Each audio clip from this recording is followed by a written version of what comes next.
Bom dia a todos. É um prazer muito grande estar aqui com vocês.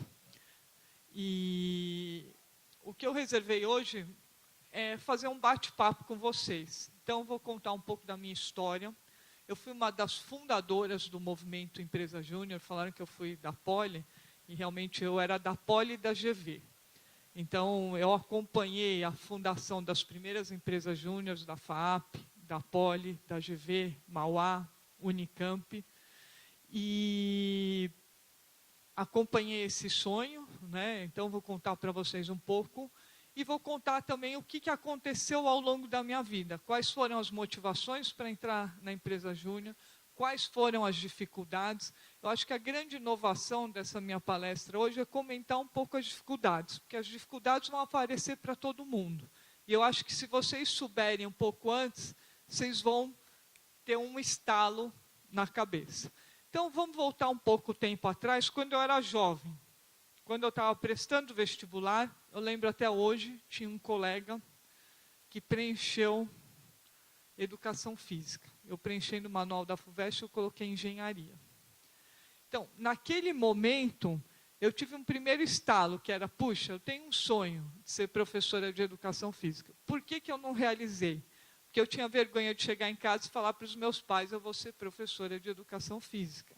E também tinha um preconceito, que era o preconceito de, eu vou ser professora de educação física, eu vou viver com quanto? Né? Como que eu vou viver?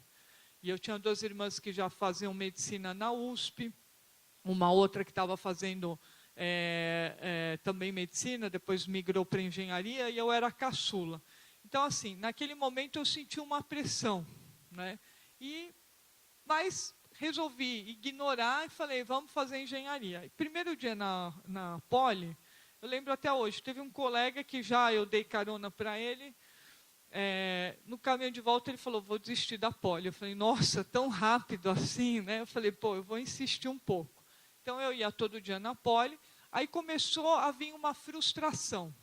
Então, a empresa júnior, quando um dos temas da minha palestra era ambiguidade das emoções, porque às vezes a gente tende a dizer assim, está tudo ruim ou tudo bom.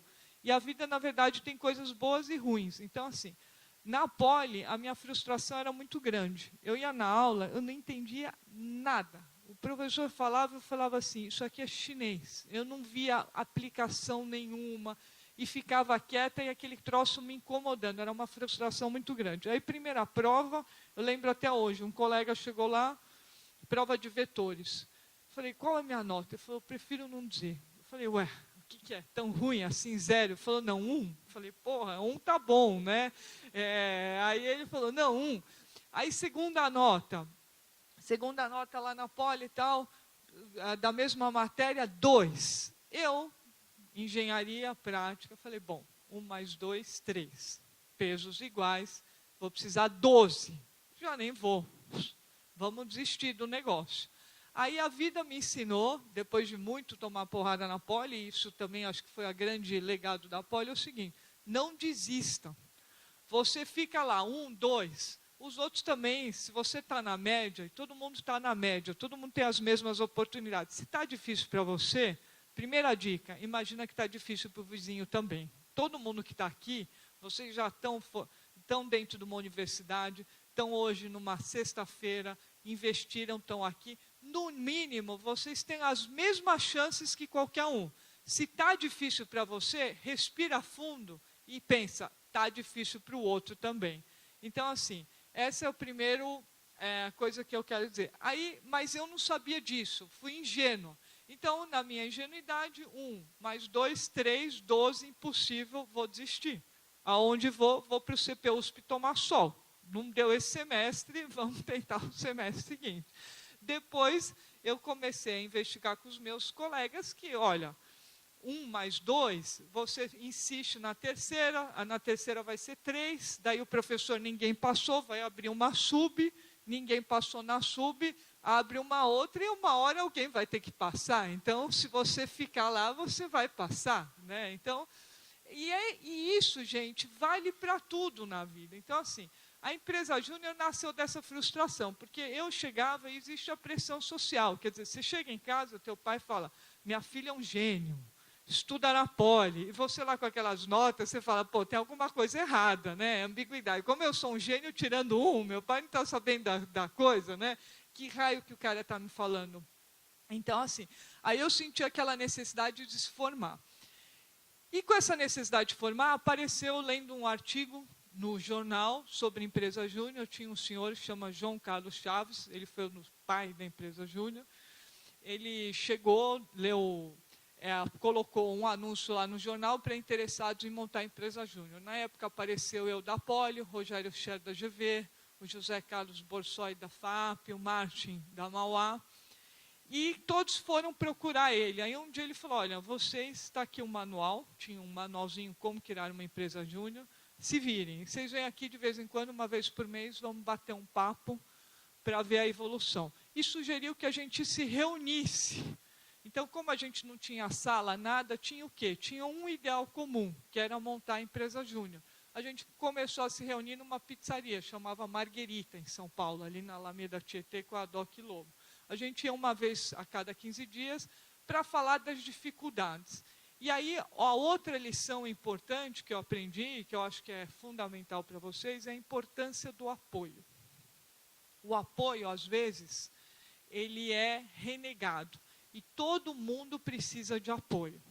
Então, assim, a gente não nasce sozinho, a gente nasce de duas pessoas, depois você começa a ter uma interação. Então, assim, você sempre precisa de um apoio. E por que é o apoio? Porque essa questão de você fazer tudo sozinho, às vezes na posição que você está, você não enxerga. Eu costumo dizer o seguinte, se você está nadando na piscina, você só enxerga o fundo, e enxerga. Um cara que está na arquibancada, ele vê, se você tem uma pedra na frente, ele fala, aquilo é uma pedrinha, você está lá no fundo, acha que aquilo é um pedregulho. Então, assim, uma pessoa de fora, ela pode te ajudar.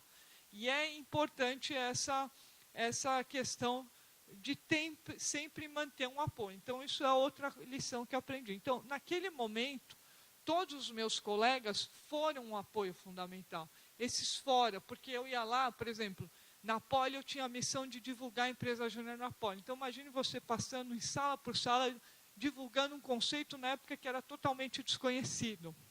Aí, uma vez, chegamos no auditório, 200 pessoas. Depois de 6 meses, tinha 8. Eu falava, será que tem alguma coisa errada? Aí, era nessas conversas na Marguerita que sentava com um, sentava com o outro e falava, porra, eu também aconteceu isso, tinha 100, agora eu estou com 3. Então, você acaba não se sentindo sozinha nessa dificuldade. Então, a empresa júnior nasceu disso. E aí, tive aquela ambição. Bom, dentro da empresa júnior, qual era a ambição? Ser presidente de uma empresa. Queria ser presidente, né? Na época, você abria... Quem fazia engenharia ou administração, um sonho era ser presidente de uma empresa. Então eu falei, vamos buscar esse sonho. E projetávamos aquilo, vamos ser o presidente de uma empresa. Nem sabia o que era aquilo, mas queria ser. Falei, isso aí me parece bacana, vamos nesse rumo, né? E aí as coisas foram acontecendo. Então, na empresa júnior, eu fui convidada para trabalhar na Odebrecht. A Odebrecht era uma empresa desconhecida, hoje ela está líder aí nos programas de trainee, mas na época era uma empresa baiana, muito pouco conhecida em São Paulo, ninguém conhecia, não tinha divulgação, e um dos vice-presidentes, que a gente chamou uma vez para dar palestra na Poli, para arrecadar fundos, falou, olha, você quer trabalhar? Imagine eu como estagiária, olha o estágio que o cara criou para mim. Estagiária, falou, você leva 4 amigos seus, imagina você levar os seus melhores amigos da empresa júnior, você vai para a Bahia, contratou um hotel, um flat, vista para o mar, motorista na porta, de avião, era um sonho, gente. Há 20 anos atrás, a nossa realidade era andar de ônibus, não ter 10 reais no bolso, imagina você ter esse sonho. Agora, o salário era de estagiário, eu lembro até hoje, eu ganhava 120 reais, né? Então, esse era o salário de estagiário. Mas você tinha aquele conforto, aquela ilusão do conforto. E a gente acordava cedo, para mim a maior dificuldade era o seguinte, eu acordava de manhã, via aquele mar enorme, e eu falava, puxa, não posso ir para a praia, tem que trabalhar, que desgraça, né? Então, essa era a minha... E daí fui trabalhar na Odebrecht, daí logo trabalhava bastante, arrumei brigas também na Odebrecht, quer dizer, eu sempre dei muito espaço para aquilo que eu sentia. E eu acho que o empresário júnior é isso. Então, por exemplo, a empresa júnior nasceu de uma necessidade, sentir frustração na poli. Então, vamos tentar melhorar essa necessidade. E quem age de acordo com o que sente, às vezes toma muita porrada. Então, assim, na Odebrecht, eu lembro até hoje, eu saí de Salvador, voltei para São Paulo, porque tinha que terminar a escola. O estágio começou nas férias. Depois das férias, cada um foi realocado numa empresa, foi realocada na CBPO, que era uma empresa de construção civil. Nessa empresa de construção civil, eles estavam fazendo um túnel, que é o túnel lá, hoje conhecido como Ayrton Senna. E eu, na obra lá, eu sempre escutei muito as pessoas. Eu sempre tive a questão de escutar o que os outros falavam e escutar a mim próprio, que são duas escutas diferentes. O mestre de obras falava, doutora, isso aqui vai cair. Eu falava, mas por quê? Ele falou, tá bastante água aí, né? Eu falei, pô, isso aí me faz sentido, né? Eu estou vendo bastante água. Aí fui lá avisar o meu chefe, né? Era o gerente de obras, falei, escuta, eu chamava Francisco. Eu falei, Francisco, eu acho que essa casa vai cair. Quem você acha que você é? Você veio lá de cima, é filho de peixinho? Eu falei, não sou filha de ninguém, eu estou aqui trabalhando, me convidaram para trabalhar aqui, eu estou aqui trabalhando, mas eu acho que esse negócio vai dar confusão. E ele não me escutou. Como ele foi agressivo comigo, falou coisas que eu não gostei, eu peguei e falei, bom, eu tenho um acesso lá em Salvador, vou ligar para o meu chefe lá de Salvador e falar, pô, não gostei aqui da situação. Estamos aí num túnel, a obra vazando, o cara ainda fala umas besteiras para mim que eu não sou obrigada a ouvir, e eu acho que isso vai dar confusão. Quando eu fui lá, fui chamada até pelo presidente, falando, o que você está fazendo? Né? E eu chorava, porque eu chorava de raiva por ter aguentado aquela estupidez, falei, o que eu estou fazendo aqui? Eu estou tentando ajudar a empresa, ainda estou sendo sonegado.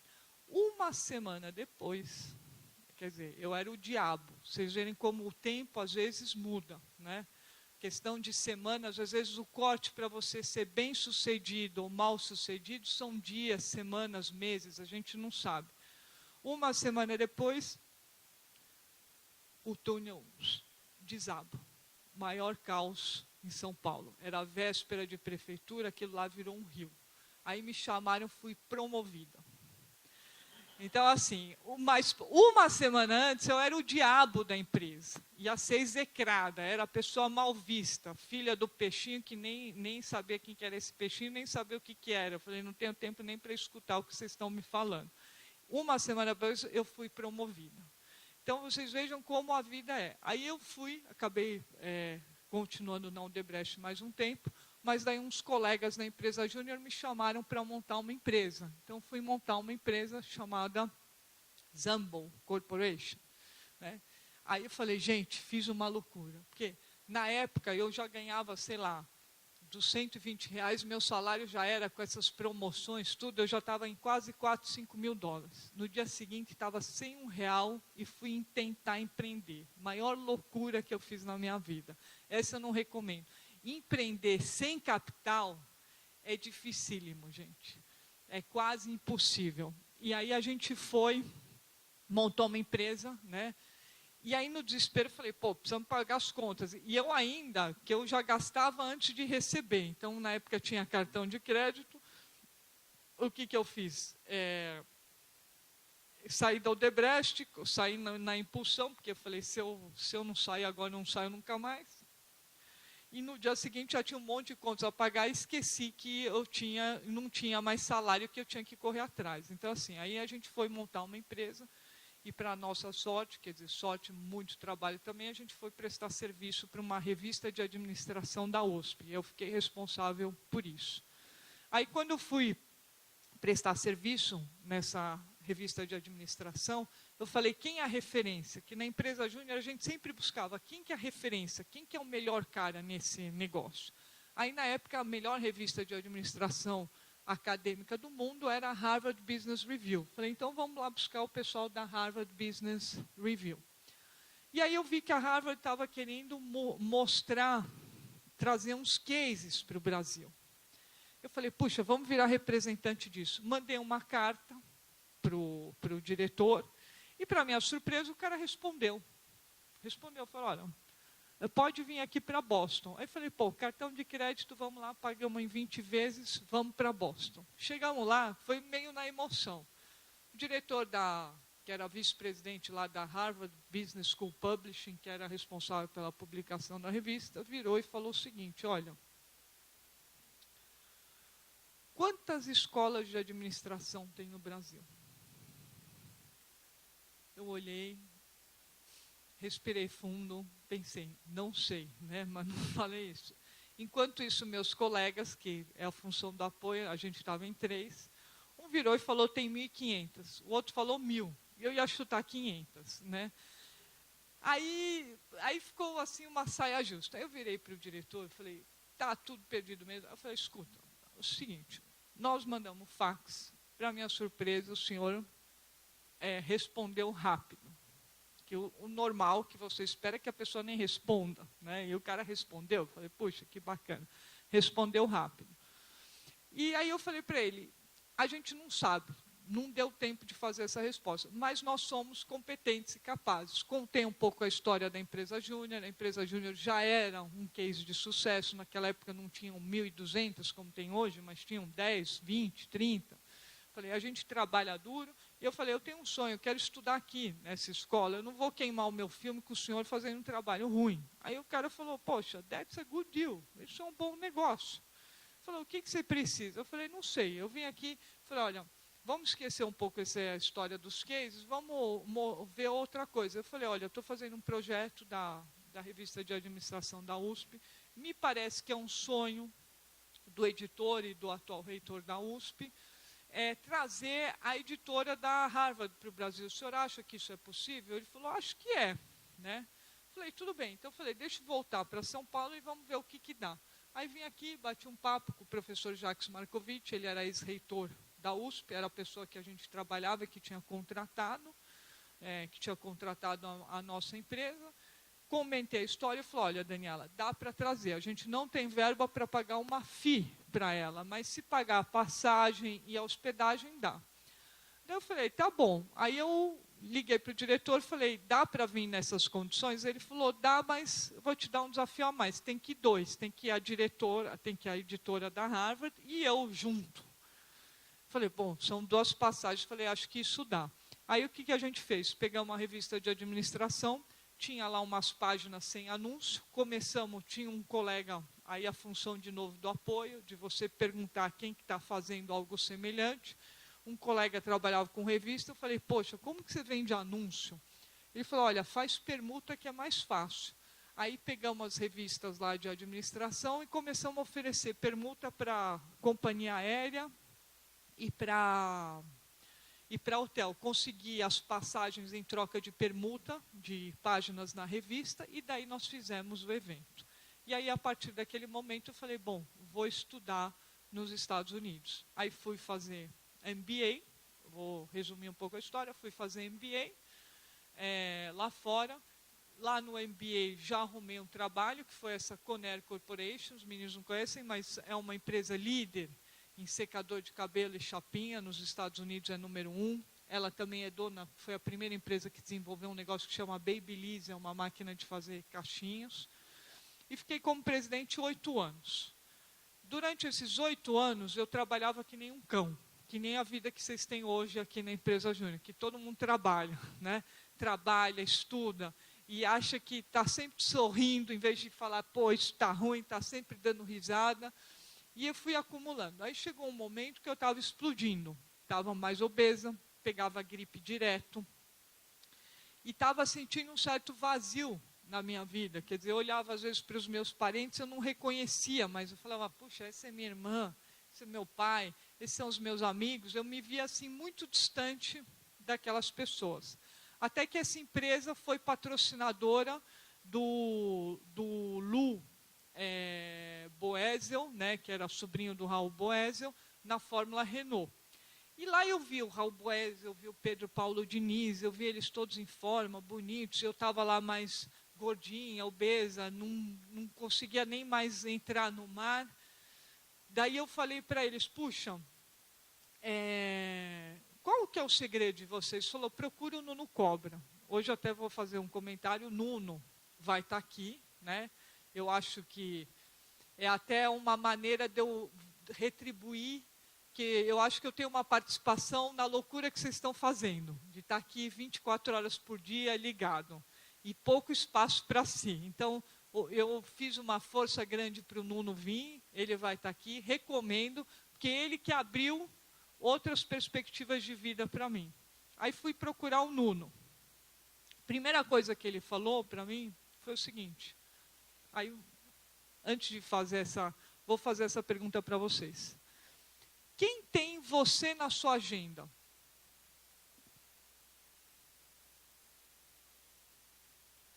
É um número pequeno, né? Quem coloca na agenda?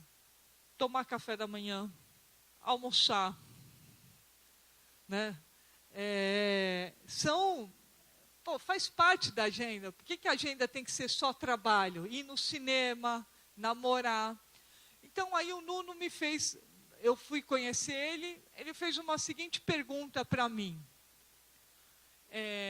Falou, olha, quanto você gasta em você? Eu pensei, 0, porque a gente gasta em apartamento, você compra um apartamento, compra um carro, compra roupa, e com você, quanto você gasta? Você vai ver que é quase 0. Eu falei, poxa, foi uma coisa que me fez refletir. Aí, primeira frustração. Chegou lá, você vai treinar com um cara que foi treinador do melhor piloto de Fórmula 1. Você imagina um tremendo programa. Meu programa, gente, caminhar devagar, 20 minutos por dia. Eu andava assim.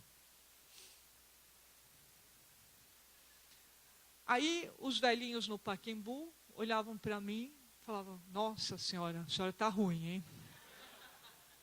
Fala, bom, vamos pagar um todinho para a senhora na padaria. Aí, quando você está ruim, todo mundo vem, te abraça, né? Vai lá, vamos pagar um todinho para você na padaria, né? Eu falei, sério, então, você não podia tá errado, né? O cara tem que ter alguma coisa de bom na vida. Eu falei, eu vou seguir esse negócio. E foi caminhando assim, porque realmente a minha frequência cardíaca era tão alta, não, era alta, frequência cardíaca de repouso era 110, 120, no padrão, acho que é 70, então você vê o acúmulo de coisa que você tem na tua cabeça. Então eu tinha que andar assim mesmo. Andando assim, 20 minutos, dia sim, dia não, eu emagreci 16 quilos ao longo de 2 anos. Então, assim, para mim correr, que normalmente vocês pegam, por exemplo, tem um livro que também é de um executivo, o Abílio, que foi também treinado pelo Nuno, que fala, vai correndo 2 semanas. Se o cara nunca foi atleta e vai correndo 2 semanas, vai se estrupiar, é impossível. Então, assim, entre eu começar a caminhar e correr, foram 8 meses. E aí, com esse trabalho do Nuno, eu comecei a ver o benefício da atividade física na minha vida e resgatei o sentido de querer ser professora de educação física. Então, assim, eu falei, puxa, isso é uma coisa importante, eu quero ser professora de educação física. Mas aí eu já estava com quase 38 anos. Falei, puxa, eu vou enfrentar uma nova profissão agora. Mas aí eu falei, poxa, tenho 38. Na época, o Nuno ele tem 30 anos a mais que eu, tinha 68. Eu falei, o cara está super bem com 68 ativo. O que são mais 5 ou 6 anos na vida, frente a quero viver até 100 anos no mínimo, eu vou ficar 40 anos fazendo uma coisa que eu não gosto, né? Falei, vale a pena me arriscar.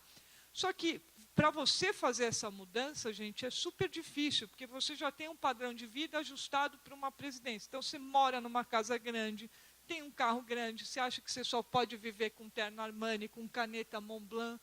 Então, imagine você ter que fazer uma estrutura. Hoje eu moro numa casa que é do tamanho do meu closet antes.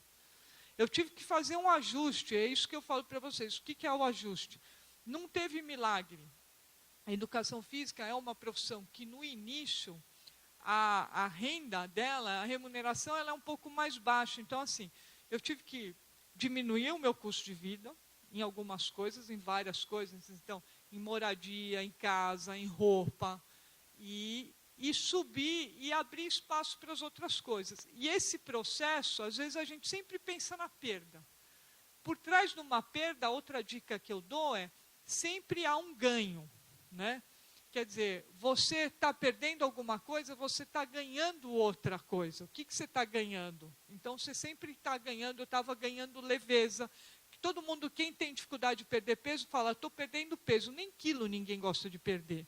Então, se você pensar por esse lado, você não vai aguentar. Se você tem que pensar o seguinte, eu estou ganhando leveza, né? Eu estou ganhando leveza. Então, é isso que eu vim fazendo esses ajustes. Peguei nesse processo de transição uma ajuda de um coaching, que foi uma coisa importante, de um headhunter, ajuda do psicólogo, ajuda do Nuno Cobra. Eu fiz uma série de ajustes para mudar essa situação. E hoje eu estou mais ou menos equacionada. Nessa perda, gente, o que eu queria dizer para vocês é o seguinte, quer dizer, nessa transição, eu uma hora também quis jogar tudo para o alto. E daí eu quase quebrei financeiramente. Então, o que eu aprendi? Que a transição, ela tem que ser um pouco gradual. Se você sabe o que você quer, dá um espaço de tempo maior para você fazer essa transição. Nem sempre ela é possível num curto prazo. Então, assim, como que eu me equacionei? Eu continuo trabalhando financeiramente no mercado de trabalho, consegui trabalhos part-time, né, que me dão uma boa renda, e continuo exercendo atividade de educação física. Então, assim, gradualmente eu venho fazendo uma transição, cada vez mais abrindo espaço para a educação física e tirando a parte de negócios, e aumentando a renda da educação física e diminuindo o de negócio. Mas esse ajuste, gente, é diário. E é muito esforço. Quando diziam que por trás de uma mudança é muito esforço, é muito esforço.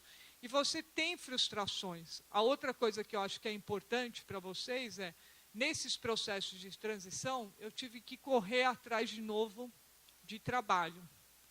Então, por exemplo, eu acho que muitos de vocês agora estão ingressando na carreira.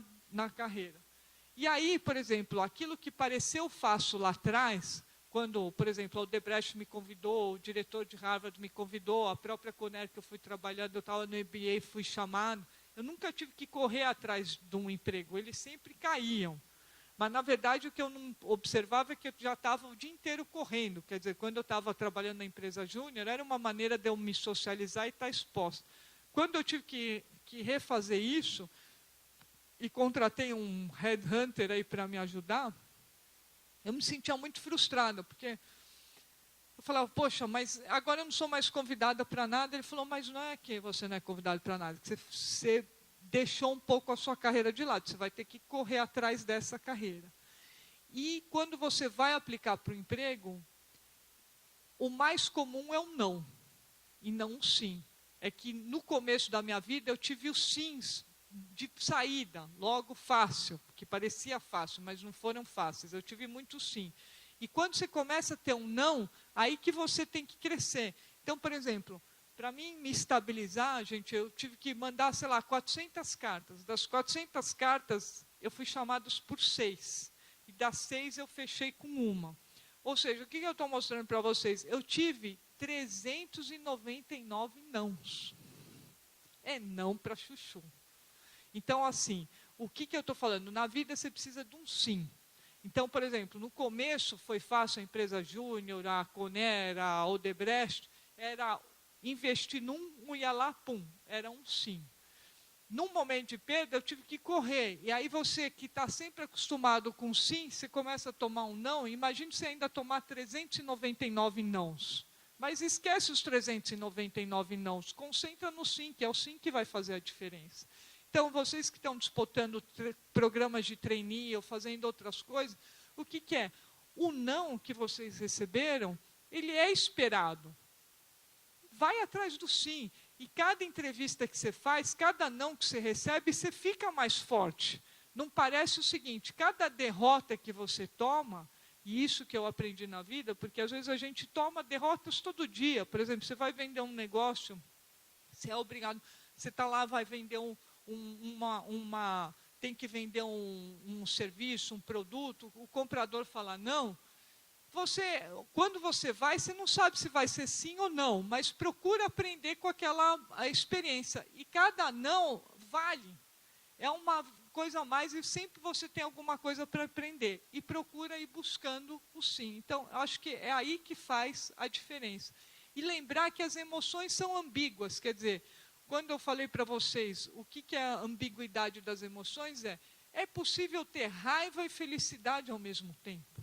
Porque a raiva é sobre uma coisa e a felicidade é sobre outra. Então, por exemplo, num relacionamento pessoal, eu gosto do meu namorado, eu gosto que ele me dá carinho e não gosto quando ele apronta com isso, quando não me liga todo dia. É assim, é que na vida às vezes a gente quer o perfeito, e o perfeito não existe. Então, é aceitar um pouco isso que pode fazer a diferença, eu acho que na vida de cada um de vocês, né? E aí são experiências, quer dizer, que eu acho que podem ajudar vocês. Então, assim, o empresário júnior é um cara que batalha muito. Vocês estão aqui aguentando esse cheiro insuportável. Eu estou vendo aí todo mundo aí se abanando, tá foguete, né? É válido, é válido expressar essa emoção, quer dizer, o cheiro está ruim, né? Dá para a gente fazer alguma coisa com esse cheiro? Eventualmente, abrir aqui as portas, ou então ir conversar num lugar mais agradável. A gente não precisa aguentar o insuportável, né? E eu acho que expressar, ter a capacidade de expressar o que está sentindo é fundamental. Agora, eu queria ouvir um pouco de vocês. Nesse momento, o seguinte: quais são as maiores expectativas de vocês? Vamos pegar aqui, Miguel.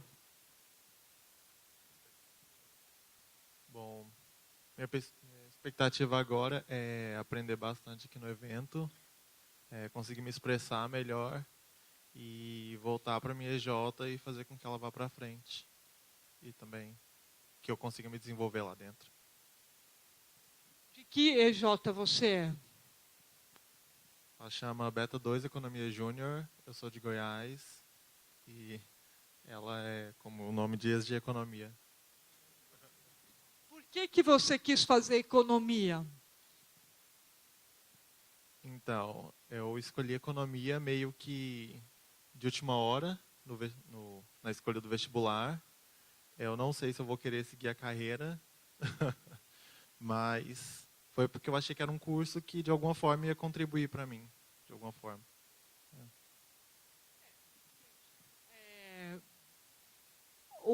Conversando aqui com o Miguel me fez lembrar de uma outra coisa. Eu falei para vocês que eu comecei engenharia um pouco frustrada, mas eu acho que no fundo o ser humano sempre busca algumas escolhas conscientes ou sempre conscientes. A gente sempre está em busca do melhor. O que eu aprendi hoje? Como que a engenharia hoje me ajuda na educação física? Hoje eu vejo a educação física como a engenharia do movimento. O que eu estou falando? Como que o ensino de engenharia me ajuda? Por exemplo, na educação física tradicional, sem a visão de engenharia, o ensino de basquete é igual para todo mundo. Imagina eu que tenho quase 1,80 m e um cara que tem 1,30 m. A técnica para ele de jogar basquete tem que ser totalmente diferente da técnica para mim. 50 centímetros a mais é muito. Quando você fala em engenharia, você fala assim, olha, vamos pôr uma porta. Se está faltando 50 centímetros, você não encaixa a porta. Então, a educação física hoje, que é uma coisa que eu prego para vocês, para abrir um pouco espaço para a atividade física, ela é fundamental. Por que as pessoas não fazem educação física? Porque foram mal ensinadas, ou foram mal excluídas. Quantos de vocês tiveram dificuldade para fazer? Quantos de vocês se lembram de maneira positiva das aulas de educação física? Tem um. E quem lembra como péssimo a atividade? Aí. Então, mas vocês estavam certos, porque é o seguinte, se foi péssimo, o teu professor estava inadequado para a aula de atividade física. Olha, você vê que estão tentando solucionar o problema. Na hora que você expressa, né, vieram aqui pelo menos passar um bom ar. Então, assim, o que eu estou falando para vocês é a educação física, e por que é importante? Hoje, uma das doenças que mais mata no mundo é o sedentarismo. E por que a gente vira sedentário? Boa parte teve uma experiência ruim quando era menor. Porque a técnica era inadequada, o professor forçava alguma coisa que você não tinha capacidade de fazer, ou então criança, vamos supor, hoje eu dou aula para criança, você vê lá, as crianças com aula padrão, vamos dar uma aula de bambolê, por exemplo, as crianças lá com medo, um instrumento grandão, elas pequenininhas, aquele troço em alta velocidade vindo, ninguém é louco, todo mundo foge, então assim, por isso que a educação física ficou em segundo plano, porque muitas pessoas tiveram uma experiência negativa. E o fato de ser negativo, ninguém volta a querer fazer aquilo que acha como ruim. Pelo contrário, todo mundo quer fazer aquilo que é bom. Nunca vi ninguém ser bem-sucedido fazendo uma coisa que não gosta. Então, essa é uma das grandes dificuldades. Outra pergunta para você, Miguel. O que você queria ser quando pequeno? Bom, tem um pouco de tempo que eu meio que me perdi, né, nas escolhas, mas eu acho que eu gostava muito de filmes quando eu era criança. Então, eu acho que eu queria trabalhar alguma coisa com cinema, essas coisas. Então, eu incentivo você, a sua carreira de cinema, né? É uma coisa... Tenta fazer economia, de repente você vai fazer filmes de economia no cinema, tenta achar aí alguma coisa, vale a pena investir. Você vê que até a cara dele mudou, já abriu um sorriso, né? Vamos ver aqui você. Eduardo, e você? Eu vim de Londrina, no Paraná, sou da TCP, Engenharia Civil. Senão o pessoal da filmagem não conhece. Você gostava de engenharia civil? Por que você resolveu fazer engenharia? Na verdade, no ensino médio, eu gostava de matemática e física. Eu me decepcionei um pouco no ensino superior, quando eu comecei a tirar 1, 2, que nem você. Eu conheci muito, assim. E outra pergunta, Eduardo, e você, quando era pequeno, qual que era o seu sonho? Eu gostava muito de questão de arqueologia, assim, coisas antigas, procurar coisa de história mesmo. Olha, então, você vê uma coisa, olha que, gente, sabe por que vocês não realizam os seus sonhos? Provavelmente porque seus pais estão frustrados também. Então, eu vou dar uma dica, manda os seus pais fazerem Nuno Cobra, daí eles vão ficar felizes e vão deixar vocês fazerem o que querem, né? Mas, assim, tenta buscar arqueologia também. A arqueologia tem um pouco também de engenharia. Talvez você vai achar aí alguma coisa. E de coração eu estou emocionada de estar aqui. Vocês foram sobreviventes aqui nessa sala, né? Com todas as dificuldades. Então, parabéns a todos. E lembrem que dentro de vocês tem uma semente da vitória. Todo mundo nasceu para ser campeão. E o fato de vocês estão aqui, vocês já são campeões. Então, de coração, um abraço apertado aí para todo mundo. Tá bom?